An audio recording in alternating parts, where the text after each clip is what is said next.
एक बार फिर से स्वागत है आप सभी का मेरे चैनल हिंदी भाषा अध्ययन पर। और आज की वीडियो में हम पढ़ने वाले हैं शब्द भेद। वैसे तो मैं एक वीडियो जो है पहले भी शब्द भेद पर बना चुकी हूँ। शब्द भेद जो है वो 4 तरह के होते हैं। कौन कौन से? पहला है स्रोत, उत्पत्ति या इतिहास के आधार पर। दूसरा है रचना या बनावट के आधार पर। तीसरा है रूप या प्रयोग के आधार पर। और चौथा है अर्थ के आधार पर। मैं इससे पहले जो है वीडियो अपनी बना चुकी हूँ स्रोत, उत्पत्ति या इतिहास के आधार पर, जिसमें जो है शब्द भेद 5 तरीके के होते हैं। जिसमें सबसे पहले आता है तत्सम, फिर तद्भव, देशज, विदेशज और संकर्षक। तो जिसने भी वो वीडियो ना देखी हो वो इस वीडियो को देख लें, ताकि आपको जो है ये स्रोत, उत्पत्ति, इतिहास के आधार पर जो शब्द भेद है वो अच्छे से आपको समझ आ सके। उसके बाद जो है अगला भेद जो आता है वो आता है रचना और बनावट के आधार पर, रूप और प्रयोग के आधार पर। तो आज की वीडियो में मैं इन दोनों के आधार पर आपको शब्द भेद बताऊंगी। तो आ जाते हैं हम सबसे पहले रचना या बनावट के आधार पर जो है शब्द भेद वो 3 प्रकार के होते हैं। 3, जिसमें पहला है रूढ़, यौगिक और योग रूढ़। तो रूढ़ शब्द कौन से होते हैं? देखिए, रूढ़ शब्द होते हैं वे शब्द, जैसा कि लिखा हुआ है, जिसके खंड ना हो सके। खंड मतलब जिनको हम तोड़ ना सके, 2 अलग अलग शब्दों में ना तोड़ सके। और अगर हम खंड करें तो वो मीनिंगफुल ना हो, वो स्वतंत्र शब्द हो और उसका अपना स्वतंत्र अर्थ हो, ना तो किसी से मिलके बने हो, ना उनके खंड हो सके। जैसे कि उदाहरण है चावल। अगर मैं चावल का खंड करती हूँ, मतलब उसे तोड़ती हूँ, चा जमा बल, ना तो चा का कोई अर्थ है और ना ही बल का कोई अर्थ है, निरर्थक हो गया। या फिर मैं इसको ऐसे करूं कि चाव जमा लव, तो दोनों का तब भी कोई अर्थ नहीं है। तो ऐसे शब्द जिनके जो है फैक्टर ना हो सके, खंड ना हो सके और वो अर्थ के लिए स्वतंत्र हो, 2 शब्दों से मिलकर वो कोई नया अर्थ ना बना रहे हो, ऐसे शब्द जो है वो रूढ़ शब्द कहलाते हैं। कुछ और उदाहरण हम देख लेते हैं, जैसे कि दिन, घर, मुंह, घोड़ा। ये ऐसे शब्द हैं, ऐसे दिन हमारे जो बहुत सारे प्रयोग, आम बोलचाल में प्रयोग होते हैं, वो ऐसे शब्द हैं जो कि जिनका खंड नहीं हो सकता। मतलब ऐसे शब्द जिनका हम खंड नहीं कर सकते, जिन्हें तोड़ नहीं सकते या किसी के मिल से वो ना बने हो। दूसरे प्रकार का आता है हमारा यौगिक शब्द। अब यौगिक का अर्थ ही होता है मेल से बना हुआ। यौगिक मेल से, कॉम्बिनेशन। यौगिक का मतलब होता है कॉम्बिनेशन, कि मेल से बना हुआ शब्द जो है वो कहलाता है यौगिक। देखिए, आपने उपसर्ग प्रत्यय पढ़े हुए हैं। जो भी उपसर्ग प्रत्यय वाले जो शब्द आते हैं या फिर जो समास वाले शब्द आते हैं, वो जो है शब्द यौगिक में आते हैं। मतलब 2 या 2 से अधिक शब्दों के मेल से जो शब्द बनते हैं वो कौन से शब्द कहलाते हैं? वो यौगिक कहलाते हैं। देखिए, जैसे विज्ञान, उदाहरण देखिए, विज्ञान, ये वी जमा ज्ञान से मिलकर बना है। वी क्या है? उपसर्ग है, तो उपसर्ग से भी मिलकर बनते हैं, प्रत्यय से भी मिलकर बनते हैं और समास से मिलकर भी जो है वो यौगिक शब्द बनते हैं। तो मैंने जो है समास पर पहले से वीडियो बनाई हुई है, जिसने ना देखी हो देखें, ताकि आपको समास शब्द समझ में आ जाए कि कौन कौन से शब्द जो है वो किस में आते हैं, वो यौगिक शब्द में आते हैं। तो यहाँ पर जो है वी जमा ज्ञान, देखिए ज्ञान अलग शब्द है, वी अपना अलग उपसर्ग है और इन दोनों के मेल से नया शब्द बना विज्ञान। उसके बाद है सामाजिक। समाज जमा एक क्या है? एक प्रत्यय है। प्रत्यय समाज के साथ में एक लग गया तो सामाजिक हो गया। तो एक नए शब्द की उत्पत्ति हो गई 2 शब्दों के मेल से। उसके बाद है विद्यालय। विद्या जमा आल्य। देखिए, विद्या जमा आल्य, दोनों जो शब्द हैं, विद्या भी एक अर्थपूर्ण शब्द है, आल्य का मतलब होता है घर। घर भी जो है एक अर्थपूर्ण शब्द है। तो दोनों अर्थपूर्ण शब्द मिलकर एक नया शब्द विद्यालय बना रहे हैं। और एक सामासिक शब्द है, ये तत्पुरुष समास में आता है जो विद्यालय आता है, तो सामासिक शब्द है, तो वो भी यौगिक शब्दों में आता है। इसके बाद है हमारा अगला योग रूढ़। योग रूढ़ मतलब ऐसे शब्द जो होते तो जो है यौगिक है, मतलब शब्दों के मेल से बने होते हैं, लेकिन उनका जो अर्थ होता है ना वो रूढ़ होता है। रूढ़ का अर्थ होता है विशेष। रूढ़ का अर्थ होता है विशेष। देखिए, जैसे कि लिखा हुआ है कि वो होते तो यौगिक हैं, यौगिक का मतलब मेल से बने हुए, और उनका अर्थ जो है वो रूढ़ होता है, मतलब विशेष होता है। देखिए, जब मैंने समास आपको पढ़ाया ना, समास में मैंने एक बताया था बहुव्रीहि समास। जिसने भी समास की वीडियो ना देखी हो जरूर देख लें कि बहुव्रीहि समास मैंने बताया था। और बहुव्रीहि समास में जो दोनों शब्द लिखे होते हैं उनका वो अर्थ ना होकर एक तीसरे अर्थ की प्राप्ति होती है, वो होता है बहुव्रीहि समास। और मैंने एक और बात बताई थी, जितने भी देवी देवताओं के जो स्पेशल नाम जो हमने अपने हिंदू समाज में रखे हुए हैं, वो सारे नाम जो है वो सारे देवी देवताओं के नाम किस में आ जाते हैं? योग रूढ़ शब्दों में आ जाते हैं, मतलब विशेष अर्थों के साथ में। जैसे कि उदाहरण देखिए, ये मैंने लिखा हुआ है पीताम्बर, पीला है अंबर जिसका, ये तो साधारण अर्थ हो गया, पीला अंबर मतलब पीला वस्त्र, लेकिन ये विशेष किसके लिए प्रयोग होता है? कृष्ण के लिए। अगला है नीलकंठ, नीला है कंठ जिसका, किसके लिए प्रयोग होता है? भगवान शिव के लिए। दशानन, 10 है आनन मतलब 10 है सिर जिसके, वो किसके लिए प्रयोग होता है? रावण के लिए। लंबोदर, लंबा है उदर, उदर मतलब पेट, लंबा है उदर जिसका अर्थात गणेश।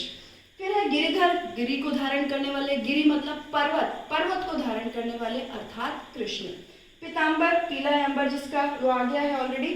चंद्रमौली, चंद्रमा को अपने सिर पर धारण करने वाले अर्थात भगवान शिव। तो जितने भी देवी देवताओं के जो विशेष अर्थों के साथ में नाम है, ये मैं सारे बहुब्रीहि समास में भी बता चुकी हूँ, वो सब किस में आ जाएंगे? हमारे योग रूढ़ शब्दों में आ जाएंगे। अब हमने पढ़ लिया है रचना या बनावट के आधार पर। अब हम जो है किसके आधार पर शब्द भेद पढ़ेंगे? रूप या प्रयोग के आधार पर हम शब्द भेद पढ़ेंगे। अब रूप या प्रयोग के आधार पर जो शब्द भेद है वो कितने तरह के होते हैं? वो 2 तरह के होते हैं। पहला विकारी और दूसरा अविकारी। विकारी मतलब वो शब्द जिनका लिंग, वचन और कारक के कारण प्रभाव, उन पर प्रभाव पड़ता है। लिंग का भी प्रभाव पड़ता है, वचन का भी प्रभाव पड़ता है और कारक का भी। देखिए, लिंग, वचन, कारक, इन तीनों का प्रभाव पड़ता है और इनकी रचना या बनावट में परिवर्तन आ जाता है। देखिए उदाहरण देखिए, और कौन कौन से शब्द आते हैं इसमें? संज्ञा शब्द, सर्वनाम, विशेषण और क्रिया शब्द। देखिए शब्द कौन कौन से आ गए? जो भी संज्ञा शब्द होते हैं, सर्वनाम, विशेषण और क्रिया। मैंने जो है इन सारे टॉपिक पे संज्ञा, सर्वनाम, विशेषण, क्रिया, इन सब पर वीडियो बनाई हुई अपने चैनल पर अपलोड भी की हुई है। तो ये भी आप अच्छे से समझ लें कि ये जो सारे जो हैं ये शब्द जो अगर आपको नहीं समझ में आते हैं तो मेरे चैनल पर जाकर उन वीडियोज़ को ज़रूर देखें। और मैं हमेशा ये कोशिश करती हूँ साथ के साथ कि मैं एक जो वीडियो आज बना रही हूँ उससे पहले मैंने वो वीडियोज़ बनाई हुई हूँ जो जिन टॉपिक का प्रयोग उसमें हो रहा है। देखिए इन सब से रिलेटेड मैं पहले वीडियो बना चुकी हूँ। तो संज्ञा, सर्वनाम, विशेषण और क्रिया जो है वो विकारी शब्दों में आते हैं जिन पर लिंग, वचन और कारक का प्रभाव पड़ता है। देखिए उदाहरण देखिए, पहला उदाहरण है लड़का पढ़ रहा है।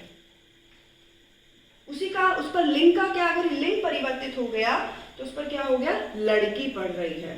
तो परिवर्तित हो गया, लड़का क्या है? संज्ञा शब्द है, और वो लड़की, उस पर प्रभाव पड़ गया, लिंग बदलने से उस संज्ञा शब्द परिवर्तित हो गया। तो इसका मतलब क्या हुआ कि ये विकारी शब्द है। फिर लड़का दौड़ रहा है, वचन बदल गया, हमने वचन बदला, वचन का प्रभाव, लड़के दौड़ रहे हैं। तो जो ये वचन का प्रभाव पड़ा वो क्या है? वो भी विकारी शब्द है कि लड़का से लड़के हो गया, मतलब वचन से उस पर प्रभाव पड़ गया। तो यहाँ पर क्या है? ये विकारी शब्द है। फिर है लड़के के लिए आमलाव, कारक का प्रभाव पड़ रहा है कि लड़के के लिए आमलाव, लड़कों के लिए आमलाव। तो यहाँ पर जो है परिवर्तित हो गया, लड़के थे लड़कों हो गया, तो यहाँ पर जो है कारक का भी प्रभाव पड़ रहा है। तो इस तरह से विकारी शब्द वो शब्द होते हैं जिन पर लिंग, वचन और कारक तीनों का प्रभाव पड़ता है। और संज्ञा, सर्वनाम, विशेषण और क्रिया ये चारों विकारी शब्द में आते हैं। अगला है हमारा अविकारी शब्द। अविकारी शब्द वो शब्द होते हैं जिन पर लिंग, वचन, कारक का कोई प्रभाव नहीं पड़ता। और वो कौन से शब्द हैं? वो शब्द हैं हमारे क्रिया विशेषण, संबंध बोधक, समुच्चय बोधक और विस्मयादि बोधक। कि क्रिया विशेषण पर भी मैं वीडियो बना चुकी हूँ, संबंध बोधक, समुच्चय बोधक और विस्मयादि, ये सारे पर मैं अच्छे से वीडियो बना चुकी हूँ, सारे शब्द इनकी पहचान बता चुकी हूँ। तो मैं बार बार कह रही हूँ कि सारी वीडियोस ज़रूर देखें ताकि आपको इन शब्दों की पहचान हो सके। तो अब इन पर लिंग, वचन, कारक का कोई प्रभाव नहीं पड़ता है। क्रिया विशेषण के उदाहरण देखिए, आजकल, अगर मैं इसको उदाहरण में परिवर्तित कर लूँ कि आज जो है लड़के खेल रहे हैं, आज लड़कियां खेल रही हैं, तो आज जो शब्द है उस पर कोई लड़के खेल रहे हैं या लड़कियां खेल रही हैं, कोई फर्क नहीं पड़ा, या लड़का खेल रहा है या लड़के खेल रहे हैं, वचन का भी कोई प्रभाव नहीं पड़ा। तो इसी तरह से जो है ये शब्द क्या है? अविकारी, जिस पर लिंग, वचन, कारक का कोई प्रभाव नहीं पड़ता। फिर है संबंध बोधक। संबंध बोधक में आ जाता है मेज पर।